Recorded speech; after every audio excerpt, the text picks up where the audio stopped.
네, 우리는 지난주에 창세기 22장을 살펴보았습니다.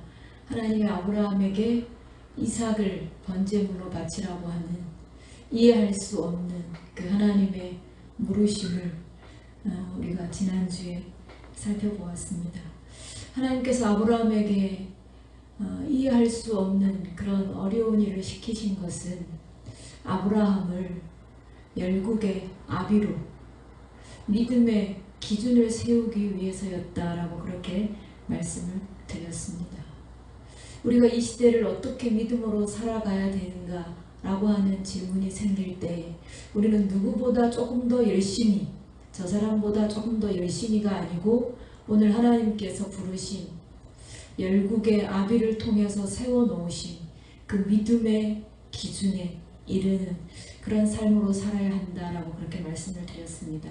오늘은 23장에 보니까 사라의 이야기가 나옵니다. 사라가 127세를 살았으니 이것이 곧 사라가 누린 햇수라 라고 이렇게 말씀하고 있습니다. 여자가 살다가 간 나이를 기록한 사람은 아마 성경에 이 사라밖에 없을 것입니다. 사라는 열국의 어미죠. 근데 열국의 어미인 이 사라가 127세를 살았다라고 말하고 있습니다. 갈대아 우르에서 아브라함과 함께 하나님의 부르심을 받고 순종했던 사라의 나이는 65세였어요. 65세의 부름을 받고 이제 127세, 약 67년 동안 그 하나님의 부르심을 쫓아 살다가 이제 127세를 살고 죽었다 라고 성경에 그렇게 말해주고 있습니다. 근데 그 뒷부분에 보니까 1절 후반부에 이것이 곧 사라가 누린 햇수라 라고 이렇게 말하고 있어요. 누리다라고 하는 표현은 우리가 언제 쓸까요? 제가 가만히 생각해 보니까 누리는 것은 우리가 바쁜 일상 속에 이것저것 막 너무 복잡한 일상생활로부터 우리가 좀 벗어나서 한적한 곳에서 걱정, 근심을 좀 내려놓고 몸과 마음을 편안하게 쉴 때 그때 우리는 누리다 라고 하는 표현을 쓰지요. 가끔 우리가 이렇게 우리의 삶을 누리고 싶을 때가 있잖아요. 근데 사라의 67년 동안 하나님의 부르심을 받고 순종하며 걸어왔던 그 시간들은 누렸다라고 하는 표현을 쓰기에는 좀 물음표가 달리지 않나 그런 생각이 들더라고요. 하나님의 부르심에 순종해서 가나안 땅에 도착했지만 가나안 땅에는 기근이 들어서 그곳에 머무를 수가 없었고 그래서 아브라함과 함께 애굽에 내려갔는데 아브라함이 사라에게 너는 절대로 내 아내라고 말하지 말라. 너 너무 아름다우니까 너 때문에 우리 모두가 죽을 수 있으니 너는 내 누이라고 하라. 그걸 한 번도 아닌 두 번씩이나 그렇게 하죠. 그리고 또 이 사라의 그 몸종인 하갈을 통해서 이스마엘이 태어나는데 이스마엘 때문에 또 많은 시간들을 사라가 마음고생하고 힘들어했던 것들을 봅니다. 25년이 지나고 나서 이삭을 품에 안아서 참 행복한 시간들을 지냈는데 지금 사라는 그렇게 사랑하는 그 아들을 장가를 보내지 못하고 죽음을 맞이하게 되어져요. 사라의 일생을 보면 정말 뭘 누렸다라고 하는 표현을 쓰기에는 조금 무리가 있지 않나. 참 어렵고 힘들고 그런 시간들을 지나왔거든요. 근데 오늘 이 사라의 죽음 앞에 성경은 뭐라고 기록하는가 하면 그가 누린 햇수라 라고 말하는 거예요. 무엇을 이야기하는 걸까요? 오늘 사라는 열국의 어미라고 하는 표현에 우리가 조금 중심을 둔다면 어머니는 언제 행복할까요? 어머니는 언제 자신의 삶을 누릴까요? 우리가 처녀로 살 때는 우리 이름으로 살잖아요. 배명희 이렇게 어디가 배명희 씨 이렇게 하잖아요. 근데 결혼을 하기 시작하고 또 아이를 낳기 시작하면 저의 이름이 없어져 버려요. 누구누구의 엄마 또는 누구누구의 아내로 살아오지요. 그걸 평생 살아와요. 근데 우리가 결혼 생활을 해봐서 알지만 결혼 생활이 그렇게 우리가 꿈꾸던 로망은 아니에요. 훨씬 더 눈물 나는 날이 많고 가슴 아픈 날이 많고 피곤한 날이 많았던 것 같아요. 아이들이 어렸을 때는 저는 정말 잠이 많은 한 사람인데 그 잠을 이기고 아이들을 케어해야 됐기 때문에 굉장히 힘들었던 그런 기억들이 지금도 있어요. 그런데 어머니라고 하는 사람은 자기의 이름도 잃어버린 채 자기 어떤 결혼 생활의 로망이 아닌데도 불구하고 그 삶을 꾸역꾸역 살아내요. 그리고 자식들을 위해서 기꺼이 헌신해요. 그러면서도 어머니라고 하는 사람은 그렇게 자신의 한평생을 가정을 위해서 자녀들을 위해서 헌신하고 희생했는데도 그의 끝에 뭐라고 고백할까요? 내가 진짜 죽을 고생했다. 내가 다시는 이 집안에 시집을 오지 않는다. 이런 말 하지 않잖아요. 참 지나왔던 시간들을 돌아보면 너무 힘들고 어려운 것 같은데 뒤를 돌아보면서 어머니가 하는 말은 참 행복했다. 그리고 그 수고에 맺혀지는 자녀들의 열매를 보면서 기뻐하거든요. 오늘 사라도 마찬가지예요. 사라가 내가 127세를 살았는데 이것이 곧 사라가 누린 횟수라 라고 말하는 이것은 실제 그의 삶은 어려웠지만 열국의 어머니로 걸어왔던 사라의 삶에는 후회가 없다는 거예요. 누렸다는 것은 후회가 없다는 거잖아요. 사명을 위해 살아왔던 사라의 127세의 삶에 사라는 후회가 없었다라고 말하는 거예요. 어쩌면 열국의 어미로 그가 하나님의 약속을 받고 온 열방으로부터 친송을 받고 그렇게 살아온 것은 아니에요.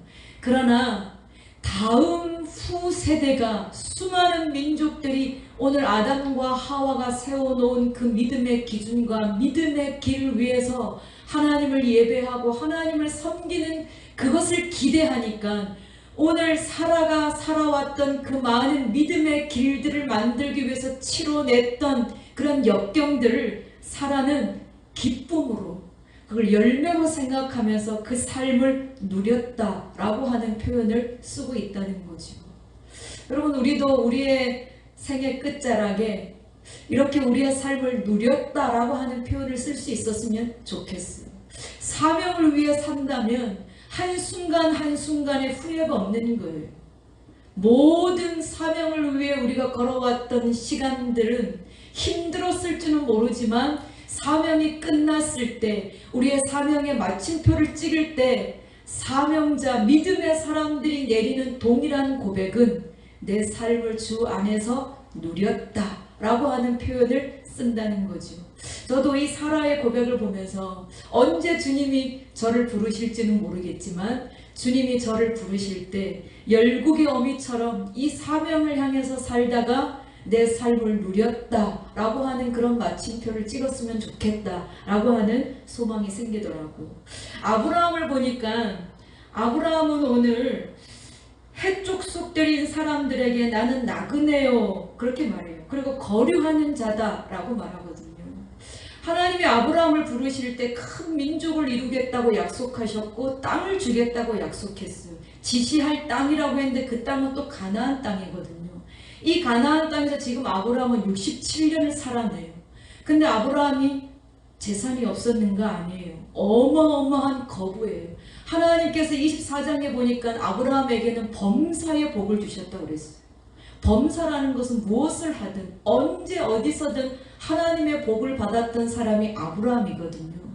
아브라함은 이렇게 재산만 많았던 것이 아니라 그의 인품과 그리고 그의 성품도 가는 곳곳마다 사람들에게 인정받고 존중을 받았던 사람들인 걸 보게 되어져요. 오늘 아브라함이 자기 아내 사라가 죽고 난 이후에 매장지를 그 헷족속들에게 요구했을 때 누구도 반대할 사람이 없다라고 말해요. 당신이 원하면 우리가 기꺼이 그것을 내어주겠다고 할 만큼 아브라함의 인품은 모든 사람들에게 인정받았던 그런 사람이었어요.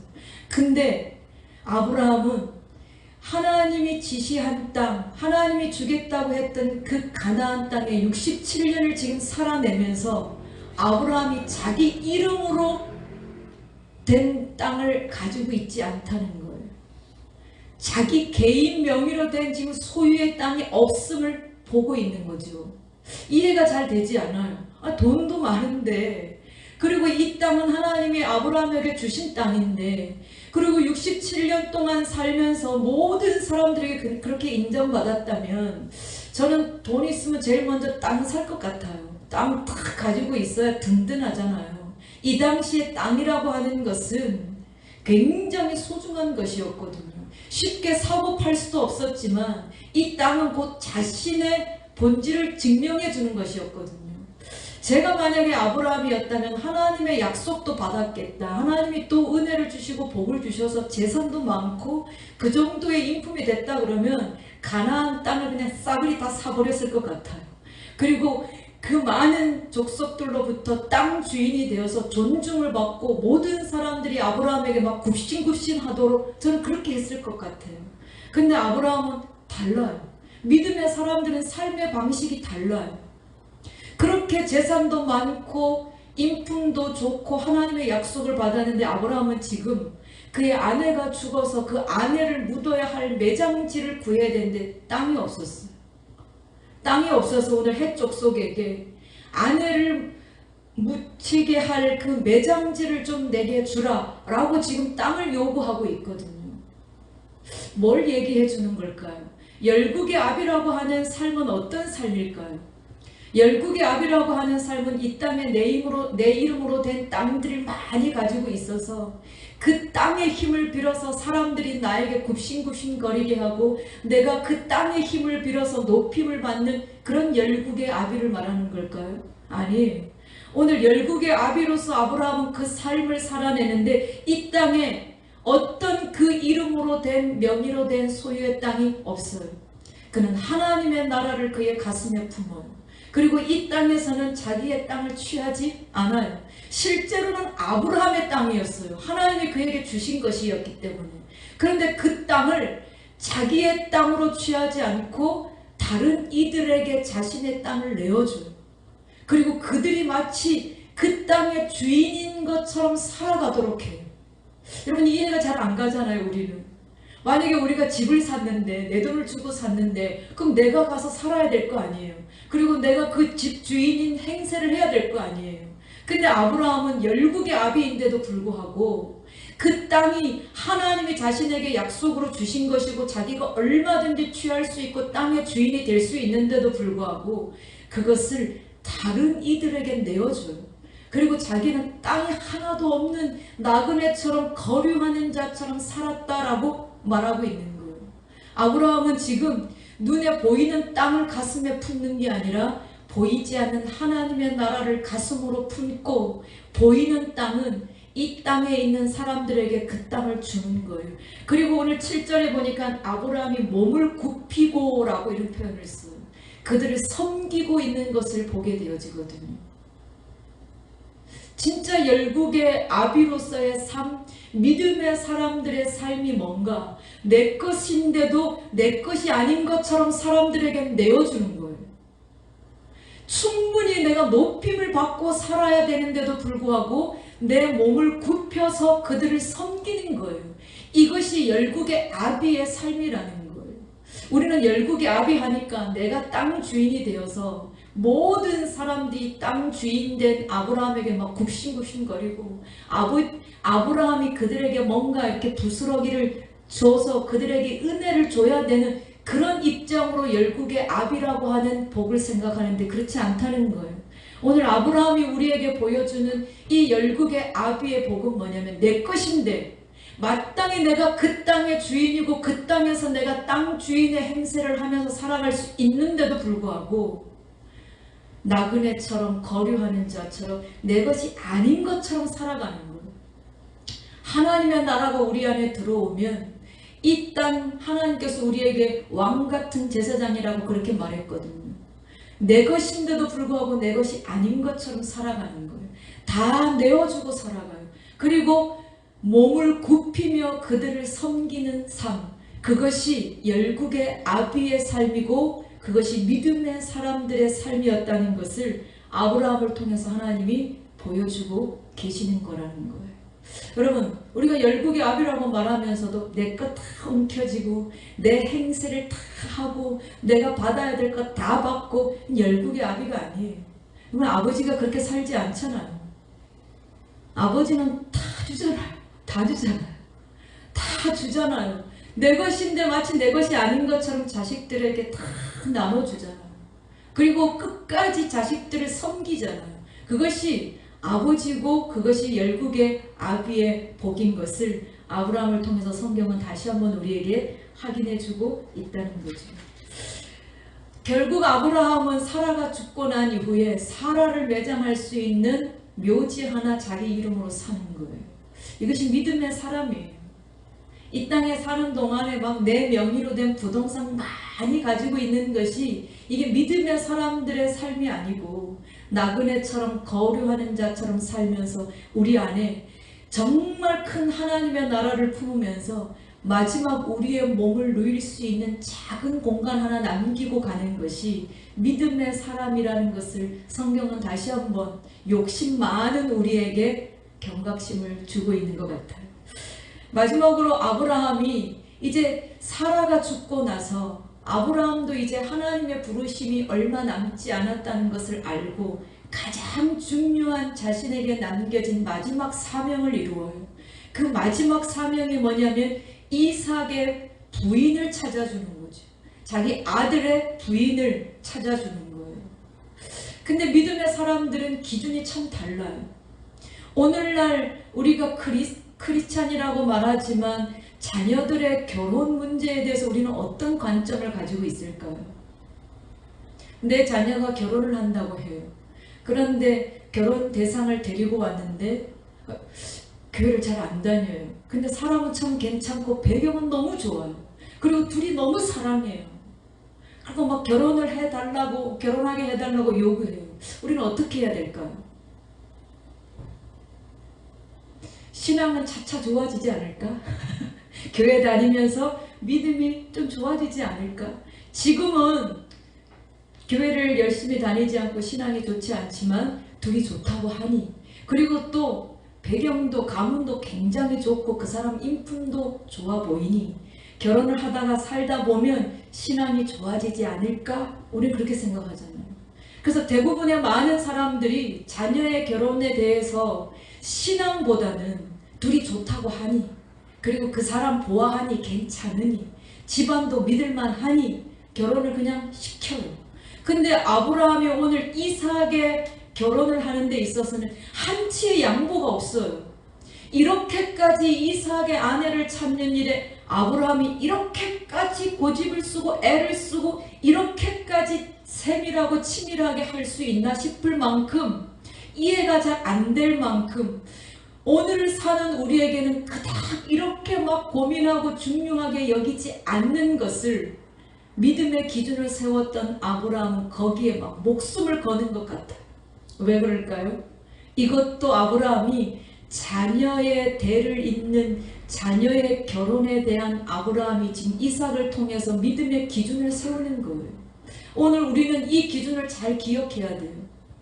지금은 믿음이 좋지 않지만 이 다음에 믿음이 좋아질 것을 믿고 10가지의 조건 중에 9가지가 괜찮으니까 한 가지 믿음은 나중에 좋아지겠지 라고 우리는 결혼시키면 안 된다는 거예요. 오늘 아브라함을 통해서 자녀의 결혼에 대한 기준을 하나님께서 세우시는데 가장 중요한 것을 아브라함은 뭘 보고 있는가 하면 10가지 중에 9가지는 괜찮다는 거예요. 부족해도 괜찮다. 그러나 딱 한 가지 믿음을 보는 거예요.